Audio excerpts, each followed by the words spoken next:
Hello everyone, नमस्कार। Welcome back again to Proxy Gyan. मैं आपका एजुकेटर सैयद शाहबाज दिल से स्वागत करता हूं हमारे प्रॉक्सी ज्ञान की यूट्यूब चैनल पे। तो दोस्तों, आप सभी लोग जानते हैं कि हम लोगों ने जो है इम्पोर्टेंट गवर्नमेंट स्कीम की सीरीज़ को शुरुआत की थी एंड उसी को आज कंटिन्यू करते हुए आई थिंक ये 14th पार्ट रहेगा हमारा, जहाँ पे आज जो न्यूज़ में रही थी इम्पोर्टेंट स्कीम के बारे में डिस्कस करेंगे। तो चलिए शुरू करते हैं। एंड शुरू करने से पहले एक छोटी सी रिक्वेस्ट है कि आप हमारे चैनल को प्लीज़ लाइक शेयर और सब्सक्राइब कर दीजिए एंड नोटिफिकेशन बेल आइकॉन को ऑन कर लीजिएगा, ताकि जितने भी इंपॉर्टेंट वीडियोस है आपको टाइम टू टाइम इसका नोटिफिकेशन मिलता रहेगा। तो यहाँ पे आप देख सकते हैं आज की जो स्कीम है हमारी, वो इलेक्ट्रिक मोबिलिटी प्रमोशन स्कीम है, जिसका नाम है EMPS। ओके, तो लास्ट लेक्चर तक हम लोगों ने जितने भी इंपॉर्टेंट हेल्थ स्कीम्स के रिलेटेड थे वो हमने कंप्लीट कर लिया है। तो अभी हम दूसरे पार्ट की तरफ बढ़ रहे हैं, जहाँ पे इलेक्ट्रिक मोबिलिटी प्रमोशंस के बारे में बात किया जा रहा है।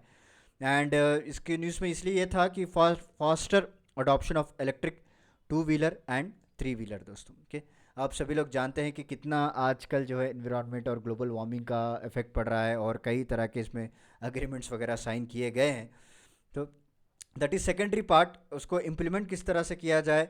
तो यही वन ऑफ द रीज़न है कि आप जो है इस फॉसिल फ्यूल्स को कम करें और we have to move towards electricity, solar panels और जो हाइड्रो इलेक्ट्रिक्स एनर्जी है उस तरफ मूव करने की बात की जा रही है आने वाले कुछ दिनों में, राइट। तो आपने कई बार देखा होगा, अब तक तो टाटा वाले, ओके, बहुत सारे ऐसे कंपनीज़ हैं जिन्होंने इलेक्ट्रिक कार्स को लॉन्च भी कर दिया है। टू व्हीलर्स तो बहुत सारे हैं, ओला की है और एथर की है, राइट। बहुत सारे ऐसे हैं जहाँ पे आपको टू व्हीलर्स में भी इलेक्ट्रिक्स देखने को मिलेगा and they are becoming common now. अगर आप कुछ अर्बन एरियाज़ में जाकर देखेंगे तो बहुत सारे आपको जो है इलेक्ट्रिक व्हीकल्स देखने को मिलेंगे, राइट। तो ये अभी ऐसा नहीं रहा कि एक या दो इलेक्ट्रिक व्हीकल आपको दिखेगी और उसको अजीब से देखा जाएगा। अभी सारा कुछ चेंज हो चुका है now. Most of the people are preferring the electric vehicles. So fund limited, total payout under the scheme shall be limited to the scheme outlay of 500 crore रखा गया और टेन्योर उसका 4 मंथ्स है दोस्तों। दैट इज़ 1 अप्रैल 2024 से लेकर 31 जुलाई 2024 तक रहेगा है। और इसको इम्प्लीमेंट करने वाली कौन है भाई? प्रोजेक्ट मैनेजमेंट एजेंसी, PMA जिसे कहते हैं, ठीक है। ऑब्जेक्टिव क्या है? To provide impetus to green mobility and development of electric vehicle manufacturing ecosystem in the country. तो आप जानते हैं कि हम लोग जो है अभी भी डिपेंडेंट है for lithium batteries which have been used in the electric vehicles. तो उस लिथियम बैटरीज की डिपेंडेंसी को रिड्यूस करने के लिए हम लोग जो है अपना इकोसिस्टम डेवलप कर रहे हैं। आफ्टर द कोविड हिट हमको पता चला कि हमारे कंट्री में हम कितने पानी में हैं और कितना ऊपर हैं। तो इसीलिए अभी जो है हम लोग सारी चीज़ें we are implementing in India और डोमेस्टिक फैक्ट्रीज़ को, डोमेस्टिक इंडस्ट्रीज़ को अच्छे से प्रमोट किया जा रहा है। ओके, सो बैकग्राउंड की बात करें, faster adoption and manufacturing of hybrid electric vehicles in India.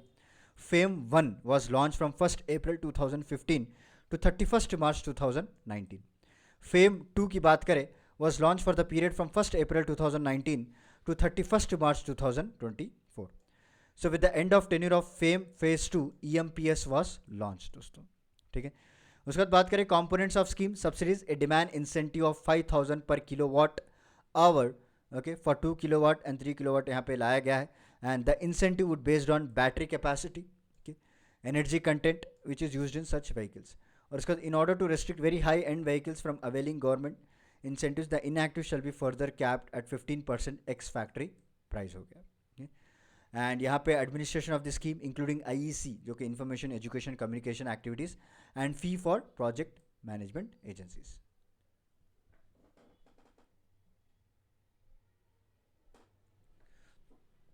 So qualifying criteria for demand incentives की बात करें, so be accompanied by comprehensive warranty including the of battery from the manufacture, okay, यहाँ पे रहता है। उसके बाद manufacture India and should have local manufacturing assembly. जैसे मैंने आपको कहा ना, ये जो क्वालिफाइंग क्राइटेरिया है, अगर आप इंडस्ट्रीज रखना चाहते हैं इंडिया में, ओके, इंडिया में आप डेवलप करना चाहते हैं, then only this scheme is all apply to you, okay.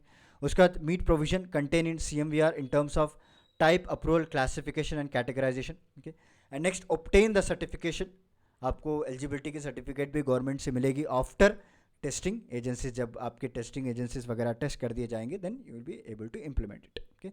So condition to avail demand incentive, original equipment manufacture जिसे हम OEM कहते हैं, is required to be register with MHI and each of their EV models will need to be improved by MHI, okay? And each vehicle models need to satisfy minimum technical eligibility criteria आपको यहाँ पे रखा गया है। और ये criteria जो है व्हीकल एफिशिएंसी को चेक किया जाएगा, उसकी बैटरीज जो है अननेसेसरी ड्रेन हो रहे हैं वो नहीं हो रहे हैं उसको चेक किया जाएगा, या फिर अचानक से कुछ आग वाग लग रही है, तो ये सारे क्राइटेरियाज इन्होंने रखा है, तभी जाकर आप इंसेंटिव्स को अप्लाई कर सकते हैं। एंड फेस्ड मैन्युफैक्चरिंग प्रोग्राम और obligated to follow the PMP guidelines outlining the localisation of EV components over time. Okay, project implementation and sanctioning committee, ये जो कि इंटर मिनिस्ट्रियल एम्पावर्ड कमिटी है जो कि हेड करते हैं secretary of ministry of heavy industries दोस्तों। Okay, responsibilities of state, state जो है यहाँ पे ऑफर करेगा, ओके, इंसेंटिव स्टेट की तरफ से भी रहेंगे, या फिर आपको टैक्स वेवर रहेगा, right, exemption from permit concession registration रहेगा, impact on benefits under other scheme, incentive other schemes will be addition.